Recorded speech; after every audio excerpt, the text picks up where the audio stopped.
Hindi lang si Kim Chu ang inuulan ng mga blessings gaya ng pagkakaroon ng endorsement, project, and deal. Pati na rin ang collab team nito na si Paolo Avellino. Si Paolo ang image model at endorser ng isang local brand ng muscle relaxant patch. Sa post pa lang sa X ng isang fans ni Paolo na may pareho niyang pangalan. Higit na sa 20,000 ang views ng SOCMED ad commercial nito.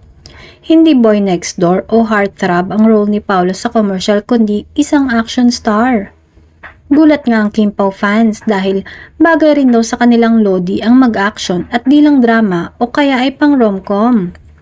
Inuungutan pa nga si Paolo na mag-action na rin daw at si Kim rin ang leading lady. Samantala, natutokso si Kim ng ilang netizens sa post naman nito sa kanyang IG na nakatayo sa gilid ng ine-endorso nitong sasakyan. Pareho daw kasi ang concept ng ad commercial ni Paolo sa shot naman ni Kim para sa promo ng nasabing brand ng sasakyan. Naka-black ensemble si Kim.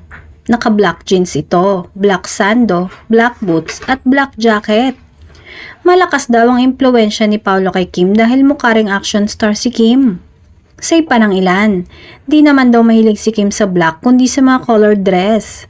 Malakas daw kasi ang hatak kay Kim ni Paolo o naimpluwensyahan ng aktor ang kapareha niya kaya gusto na rin daw nitong mag-black na din.